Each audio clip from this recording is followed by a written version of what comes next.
अध्याय छठा। लोगों के बीच राजा, ब्राह्मण या योगी पूजे जाते हैं, लेकिन स्वचारणी स्त्री का तिरस्कार सभी के द्वारा किया जाता है। अच्छे श्रोता बने। श्रुत्वा धर्मम विजानाति, श्रुत्वा त्यजति दुर्मतिम, श्रुत्वा ज्ञानम वाप्नोति, श्रुत्वा मोक्षम वाप्नुयात। यहाँ पर आचार्य चाणक्य सुनकर ज्ञान प्राप्त करने की प्रक्रिया स्पष्ट करते हुए कहते हैं कि सुनकर ही मनुष्य को अपने धर्म का ज्ञान होता है, सुनकर ही वह दुर्बुद्धि का त्याग करता है, सुनकर ही उसे ज्ञान प्राप्त होता है और सुनकर ही मोक्ष की प्राप्ति होती है। भगवान श्री कृष्ण ने श्रीमद् भगवत गीता में अर्जुन से कहा कि वेदों की रचना सर्वोच्च आत्मा द्वारा की गई है। वेदों और शास्त्रों में भारतीय संस्कृति की सुगंध मिलती है। इनमें जीवन और धर्म के सही अर्थ सम्मिलित हैं। इससे अच्छी तरह से सुनने वाले श्रोता को अपने धर्म और कर्तव्यों की पूरी जानकारी मिल जाती है। विद्वान व्यक्ति ज्ञान का भंडार होते हैं। वे किसी भी व्यक्ति की भलाई के बारे में सोचते हैं। वे हमेशा सच्चाई के रास्ते पर चलने की सलाह देते हैं। जो लोग उनकी सलाह पर अमल करते हैं, वे आसानी से किसी भी तरह की मुश्किलों से बाहर निकल आते हैं। गुरु गंगा नदी के समान पवित्र होता है। तुलसीदास अपनी प्रार्थना में गुरु का वर्णन करते हुए कहते हैं कि गुरु भगवान के प्रतिनिधि होते हैं। उनके चरण कमल के समान और शब्द सूर्य की किरणों के समान होते हैं। उनके आशीर्वाद से कोई भी इस संसार रूपी भवसागर की सारी बाधाओं से पार पा जाता है। कौवा, कुत्ता और पापी नीच कुलोत्पन्न हैं। पक्षिनाम काकश चांडाला, पशुनाम चैव कुकुरः, मुनिनाम कोपी चांडाला, सर्वेशाम चैव निंदका। यहाँ आचार्य चाणक्य चांडाल के बारे में बताते हुए कह रहे हैं कि पक्षियों में कौवा, पशुओं में कुत्ता, मुनियों में पापी तथा सभी निंदक प्राणियों में चांडाल विद्यमान होता है। जो दूसरों का भोजन निगल जाते हैं, जो बिना विवेक किए खाते हैं, जो हमेशा दूसरों में गलतियां ही निकालते रहते हैं, वे नीच कुल में उत्पन्न होते हैं। वैदिक जाति प्रथा जन्म के आधार पर है, बल्कि कार्यों के आधार पर निर्धारित की गई है। जो लोग गलत कार्य करते हैं, वे सभी नीच कुलोत्पन्न हैं। पक्षियों में कौवा नाली के कीड़े जैसा व्यवहार करने वाला होता है। वह दूसरों का भोजन छीनकर और चुरा कर खाता है। इसी तरह से जानवरों में कुत्ता गंदी जगहों से उठाकर खाना खाता है। जो व्यक्ति उसे भोजन प्रदान करता है, वह उसका पालतू जानवर बन जाता है। एक भिक्षुक पवित्र होता है। सत्य, क्षमा करना, सद्भावना और पवित्रता उसके गुण होते हैं।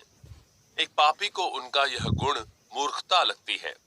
वह धर्म का सम्मान नहीं करता है। दूसरों को दोष देना बुराई है। किसी भी व्यक्ति को ऐसे आदमी का भरोसा नहीं करना चाहिए जो किसी के अनुपस्थिति में उसकी बुराई कर रहा हो। जिस व्यक्ति की कथनी और करनी में अंतर हो, वह नीच कुल का होता है।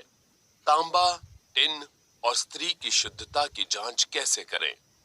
भस्मना शुध्यते कास्यम, ताम्रम लेन शुध्यति, रजसा शुध्यते नारी, नदी वेगेन शुध्यति। यहाँ आचार्य चाणक्य शुद्धि की चर्चा करते हुए कहते हैं कि कांसा भस्म से शुद्ध होता है, तांबा अम्ल से, नारी रजस्वला होने से तथा नदी अपने वेग से शुद्ध होती है। अलग अलग पदार्थों को साफ करने के लिए अलग अलग तरीकों का इस्तेमाल किया जाता है। उदाहरण के तौर पर मिट्टी से मांजने पर तांबे के बर्तन साफ हो जाते हैं। नींबू का खट्टापन टिन के उत्पादों को चमका देता है। व्यक्तियों का स्वभाव और उसकी खामियां अलग अलग होती हैं। उन्हें अलग अलग तरीकों से ही ठीक किया जा सकता है। एक स्त्री रजस्वला होने के बाद ही पवित्र मानी जाती है, जब वह किसी संतान को जन्म देने के योग्य हो जाती है। नदी में पानी उस जगह पर गंदा होता है जहां पर नदी का प्रवाह रुक जाता है। इसी प्रकार किसी व्यक्ति की उन्नति भी तब बाधित हो जाती है जब वह प्रयास करना बंद कर देता है। ऐसा राजा पूजनीय है, ऐसी स्त्री घृणा की पात्र। भ्रमण संपूज्यते राजा, भ्रमण संपूज्यते द्विज, भ्रमण संपूज्यते योगी, स्त्री भ्रमंती विनश्यति। यहाँ आचार्य चाणक्य भ्रमण के महत्व को प्रतिपादित करते हुए कहते हैं कि भ्रमण करता हुआ राजा पूजा जाता है, भ्रमण करता हुआ ब्राह्मण पूजा जाता है, भ्रमण करता हुआ योगी पूजा जाता है और भ्रमण करती हुई स्त्री नष्ट हो जाती है। जो राजा निरंतर भ्रमण करता है वह अपनी प्रजा के सुख दुख के बारे में जानता है। समस्त जानकारी होने के कारण वह प्रजा के हित में तुरंत ही निर्णय ले सकता है। इसी कारण उसकी हर जगह पूजा होती है। जो ब्राह्मण यात्रा करते हैं वे निरंतर ब्राह्मणों और योगियों के संपर्क में आते हैं। उनसे ज्ञान का आदान प्रदान करके अपनी जानकारी को और बढ़ाते हैं।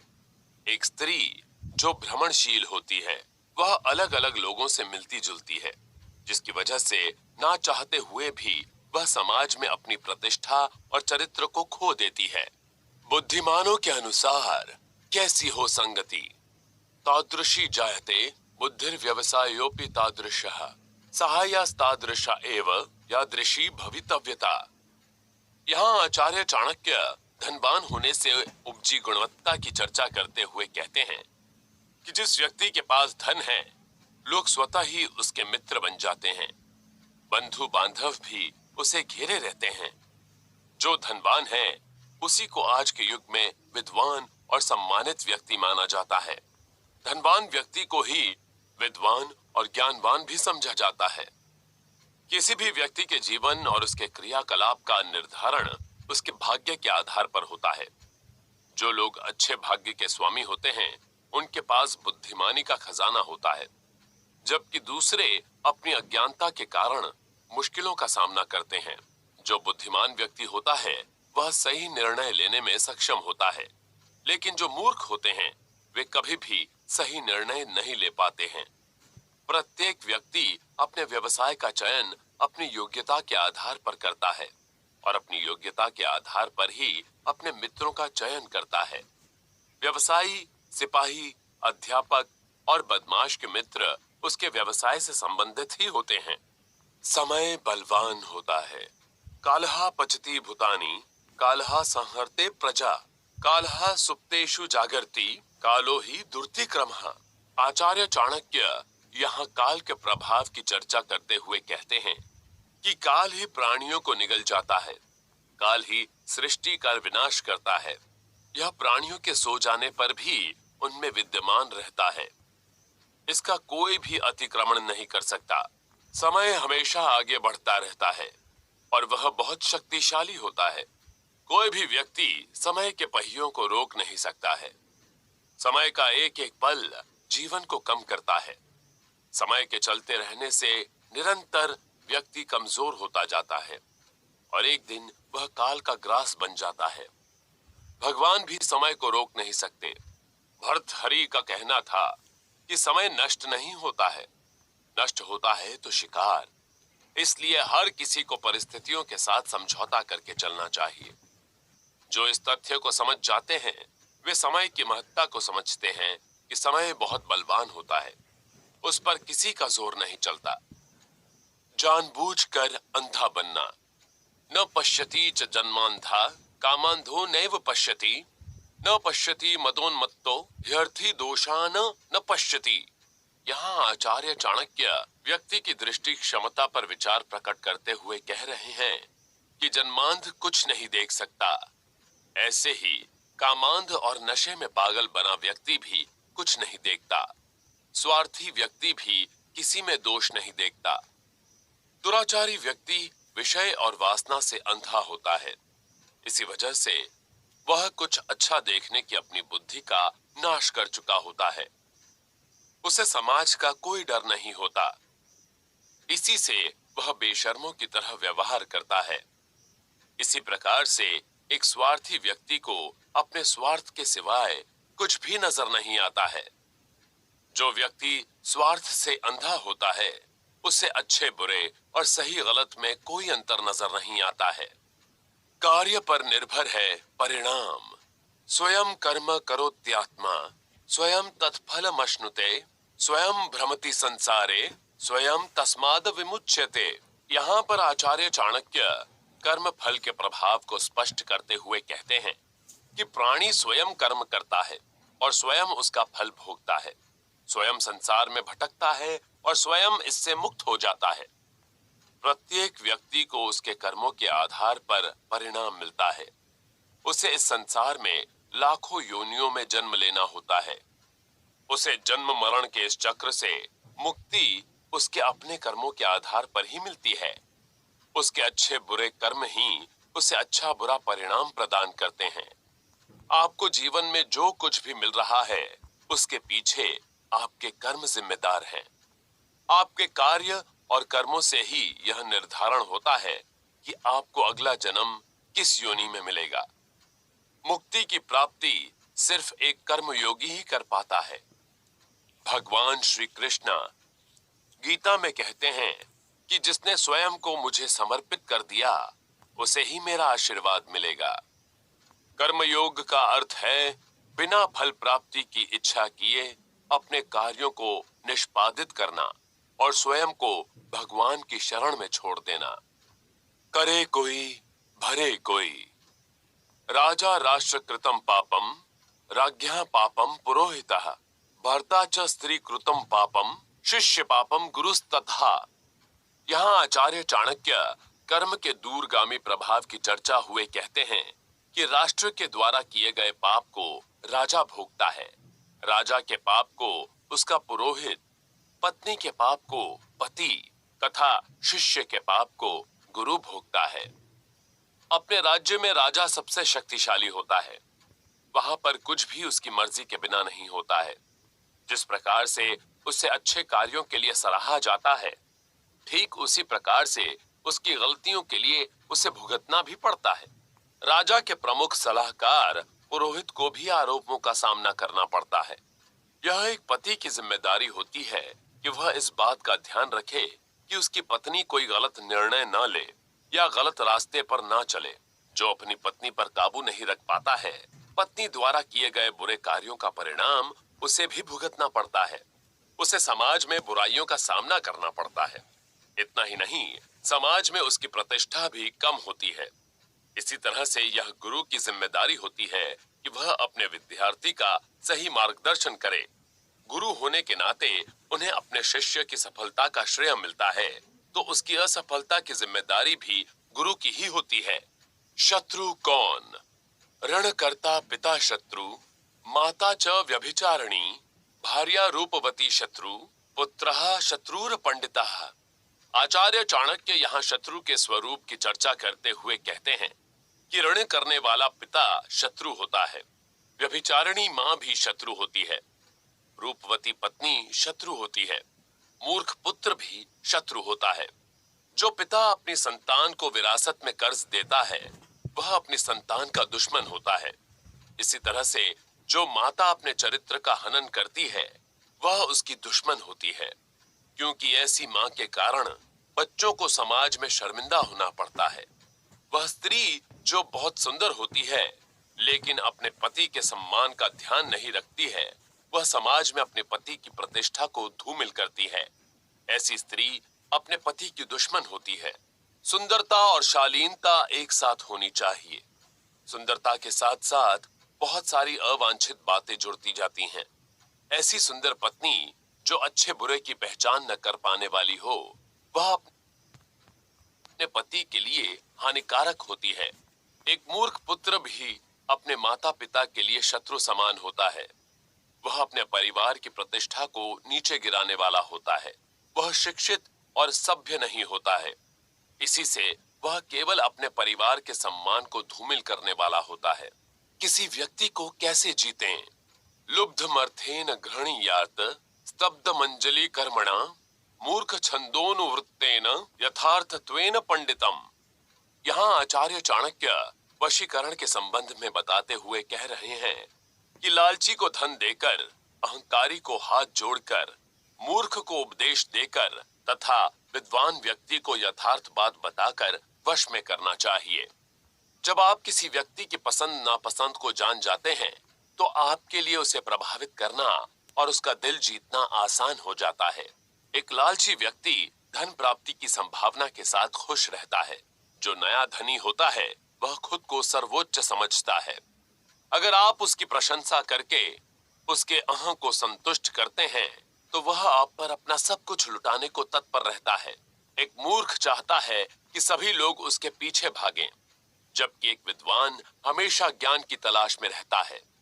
ये दोनों ही आपसे प्रभावित हो सकते हैं अगर आप उनके साथ उनकी इच्छानुसार व्यवहार करें। जो हो अच्छा हो, अन्यथा ना हो।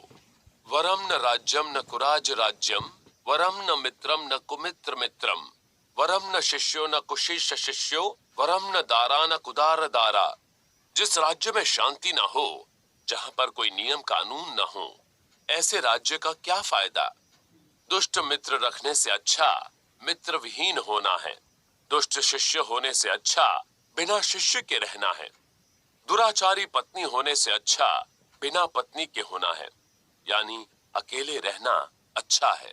आचार्य चाणक्य कहते हैं कि जिस स्थान पर किसी नियम कानून को न माना जाता हो, वहां पर रहना व्यर्थ है।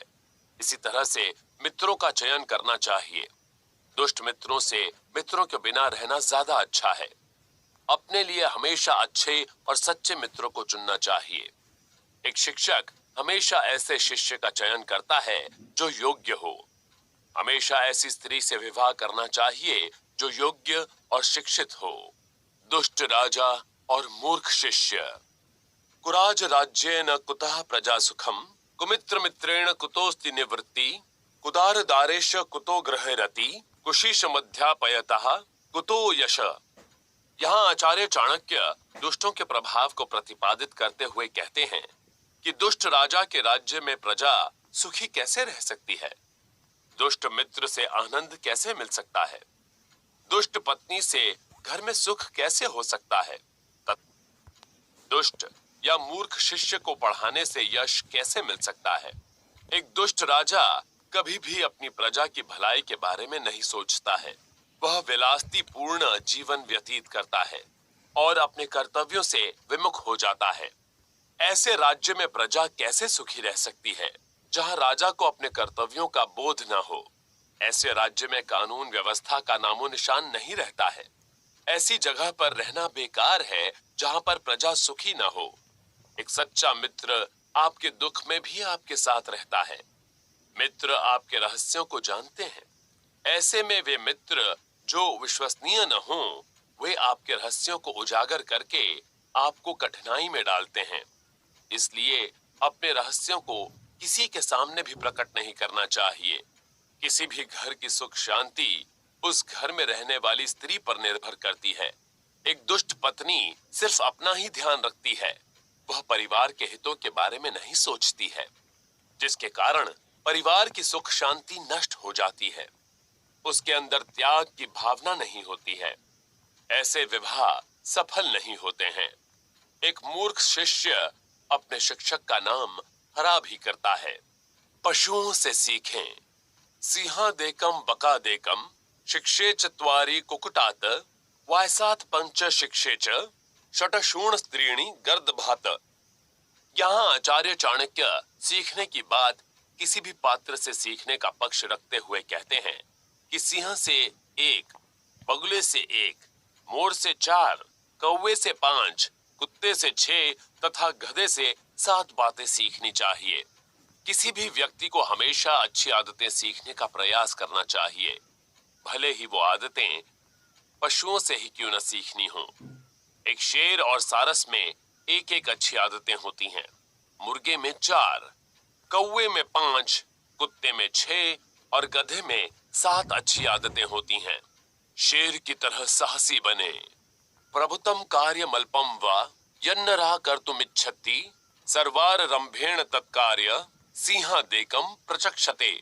आचार्य चाणक्य शेर से ली जाने वाली सीख के बारे में बता रहे हैं कि छोटा हो या बड़ा, जो भी काम करना चाहें उसे अपनी पूरी शक्ति लगाकर करें।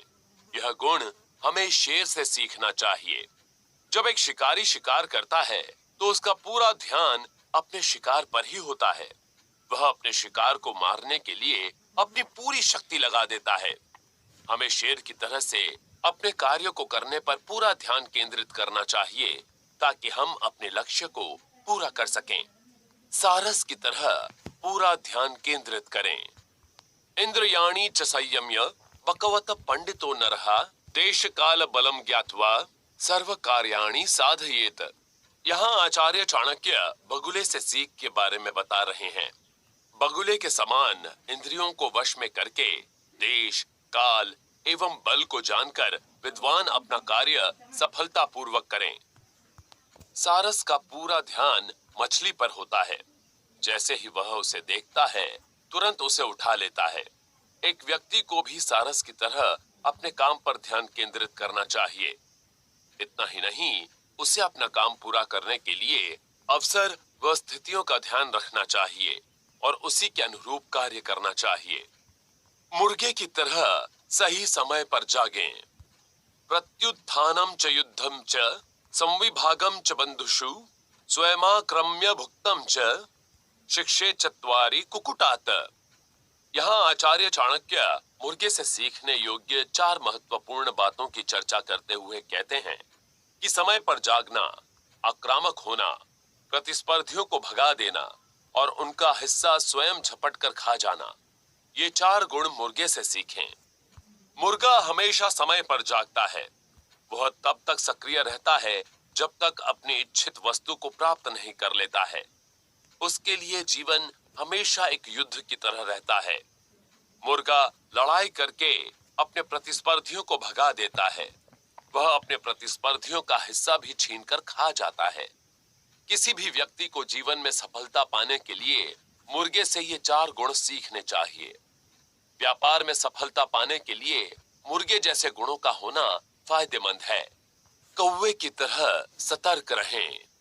गुढ़म च मैथुनम धाष्टर्य काले काले च संग्रहम अप्रमतम विश्वासम पंच शिक्षे च वायसात। यहाँ आचार्य चाणक्य कौवे से सीखने योग्य 5 महत्वपूर्ण बातों की चर्चा करते हुए कहते हैं कि छिपकर मैथुन करना, समय समय पर संग्रह करना, सावधान रहना, किसी पर भी विश्वास न करना और आवाज देकर औरों को भी इकट्ठा कर लेना, ये 5 गुण कौवे से सीखने चाहिए। कौवा हमेशा छिपकर मैथुन करता है। कभी किसी ने उसे खुले में अपने साथी के साथ मैथुन करते हुए नहीं देखा होगा। मैथुन करना किसी के लिए भी बहुत व्यक्तिगत बात है, इसलिए हमेशा कौवे की तरह छिपकर मैथुन करना चाहिए। वह भविष्य के लिए कुछ न कुछ संग्रह करके अपने घोंसले में रखता है, ताकि जब उसे खाने को कुछ न मिले तो संग्रह की गई चीजों से अपना और अपने बच्चों का पेट भर सके। व्यक्ति को भी भविष्य के लिए कुछ न कुछ बचा कर रखना चाहिए। कौवा कभी किसी पर विश्वास नहीं करता है। मनुष्य को भी हमेशा सचेत रहना चाहिए। उसे पूरी तरह से किसी पर भरोसा नहीं करना चाहिए। जब भी कौवे पर संकट आता है तो वह चिल्लाकर और कौवों को इकट्ठा कर लेता है। मनुष्य को भी संकट के समय शोर मचाकर अपने दोस्तों को इकट्ठा कर लेना चाहिए, ताकि वह आने वाले संकट से खुद को बचा सके। कुत्ते की तरह वफादार रहें। बहवाशी स्वल्प संतुष्टा सुनिद्रो लघुचेतनः स्वामी भक्तश्च सूरश्च षडेते श्वानतो गुणः। यहाँ आचार्य चाणक्य संतोष, सतर्कता और स्वामी भक्ति के संदर्भ में इन गुणों का बखान करते हुए कहते हैं कि अधिक भूखा होने पर भी थोड़े में ही संतोष कर लेना, गहरी नींद होने पर भी सतर्क रहना, स्वामी भक्ति और वीरता, ये 6 गुण कुत्ते से सीखने चाहिए। एक कुत्ते के पास जो कुछ भी रहता है वह उसी में संतुष्ट रहता है। मनुष्य को भी उसके पास जो कुछ भी है उसमें संतुष्ट रहना चाहिए। कुत्ता अपनी वफादारी और साहस के लिए जाना जाता है। मनुष्य को भी अपने अंदर विश्वसनीयता और साहस रखना चाहिए। गधा बिना शिकायत के कठिन काम करता है। सुश्रांतोपि वहेद भारम शीतोष्णम न च पश्यति संतुष्ट शर्ते नित्यम तृणी शिक्षे च गर्द भात। यहाँ आचार्य चाणक्य गधे से सीखे जाने वाले गुणों की चर्चा करते हुए कहते हैं कि श्रेष्ठ और विद्वान व्यक्तियों को चाहिए कि वे गधे से 3 गुण सीखें। जिस प्रकार अत्यधिक थका होने पर भी वह बोझ ढोता रहता है, उसी प्रकार बुद्धिमान व्यक्ति को भी आलस्य त्याग कर अपने लक्ष्य के प्रति और सिद्धि के लिए सदैव प्रयास करते रहना चाहिए। कर्तव्य पथ से विमुख नहीं होना चाहिए। जिस प्रकार गधा संतुष्ट होकर जहां तहां चर लेता है, उसी प्रकार बुद्धिमान व्यक्ति को भी सदा संतोष रखकर फल की चिंता किए बिना कर्म में प्रवृत्त रहना चाहिए। गधा कभी भी अपने मालिक के हुक्म की अनदेखी नहीं करता है। थका होने के बावजूद वह भारी बोझ उठाता है। मौसम की परवाह किए बिना वह अपने मालिक के हुक्म को मानता है। अच्छी आदतें सफलता की कुंजी। यह एतान विंशति गुणाना चरिष्यति मानवः कार्यावस्थासु सर्वासु अजेया सह भविष्यति। यहाँ आचार्य चाणक्य पूर्वोक्त साधनों से प्राप्त गुणों से युक्त व्यक्ति के सफल काम होने की चर्चा करते हुए कहते हैं कि जो मनुष्य इन उपरयुक्त गुणों को अपने जीवन में धारण करेगा, वह सब कार्यों और सब अव्यवस्थाओं से विजयी होगा।